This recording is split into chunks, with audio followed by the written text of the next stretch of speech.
Today, let us study about norma lateralis. It is the profile of the skull when viewed on the lateral side. This is the lateral aspect of the skull. Now, let us see the bones and sutures seen on the lateral aspect. The bones seen on the lateral aspect are the frontal bone, the parietal bone,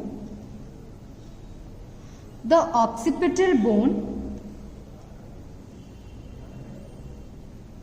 the temporal bone, the sphenoid bone,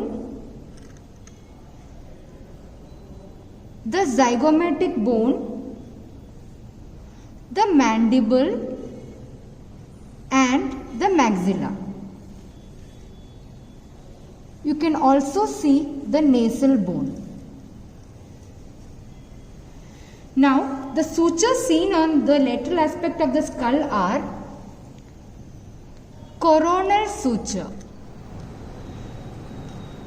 and parieto-squamosal suture,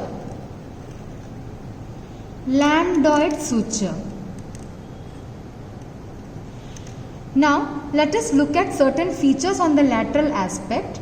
Coming to the temporal line, the temporal line, it commences at the frontal process of the zygomatic bone. This is the frontal process. It arches upwards and backwards across the parietal bone, where it divides into a superior and a inferior temporal line. So, the superior temporal line, it fades away, whereas the inferior temporal line, it curves downwards and forwards across the squamous part of the temporal bone as the supramastoid crest, like this.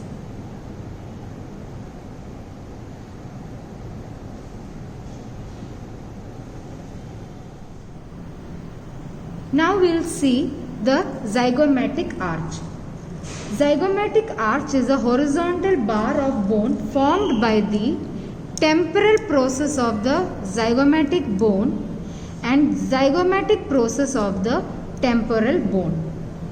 It presents two surfaces, that is the outer surface and inner surface.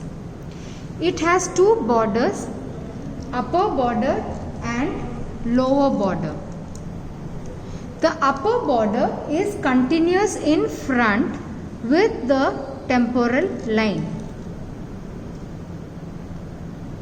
and behind with the supramastoid crest. The posterior end of the lower border, it is marked by a tubercle called as tubercle of root of the zygoma. Here, the zygomatic process, it divides into two roots, that is the anterior root and the posterior root. The anterior root is called as the articular tubercle. It forms the anterior boundary of mandibular fossa, whereas the posterior root, it forms the lateral boundary of the mandibular fossa.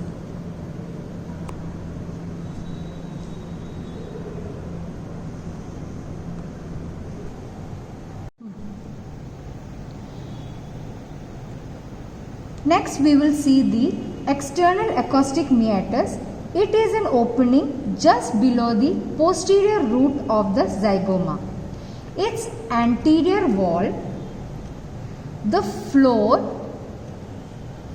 and the lower part of the posterior wall, it is formed by the tympanic part of the temporal bone, whereas the roof and the upper part of the posterior wall, is formed by the squamous part of the temporal bone.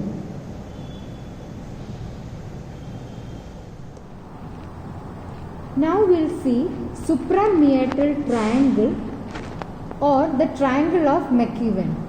It is a small triangular depression posterior-superior to the external auditory meatus. It is bounded above by the supramastoid crest, in front by the posterior-superior margin of the external acoustic meatus, and behind by a tangent to the posterior margin of the meatus. The mastoid antrum lies 1.25 cm deep to this triangle. Next we will see the mastoid process. It is a process of the temporal bone extending downwards just behind the meatus. This is the mastoid process. Next we will see asterion, that is, it is a meeting point of parieto-mastoid, occipito-mastoid and lambdoid suture. So this point where the three sutures meet is asterion.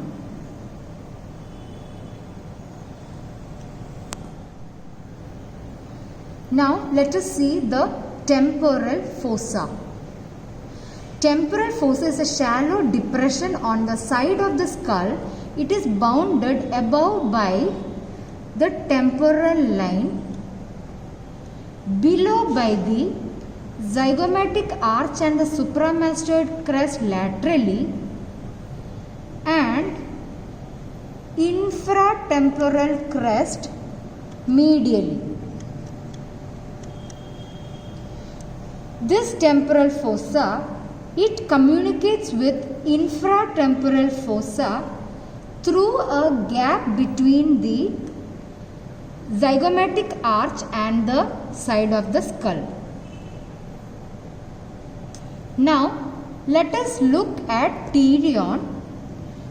Pterion is a region in the anterior part of the temporal fossa where four bones, that is the frontal bone, parietal bone, squamous part of the temporal bone and greater wing of the sphenoid bone, meet to form a H-shaped suture.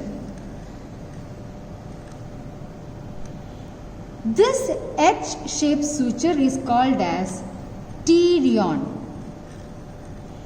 This pterion is situated 4 centimeters above the midpoint of the zygomatic arch. The clinical significance of pterion is, if there is a fracture of pterion, that is deep to pterion lies the anterior division of middle meningeal artery. If it ruptures following a blow in this region, it forms an extradural hematoma. Now we will see about infratemporal fossa. It is a region on the side of the skull just below the zygomatic arch. It is bounded medially by the lateral pterygoid plate and laterally by the ramus of the mandible. Now we will see pterygomaxillary fissure. This is the pterygomaxillary fissure. It is present between the body of maxilla and lateral pterygoid plate of sphenoid. The infratemporal fossa communicates with the pterygopalatine fossa through this fissure.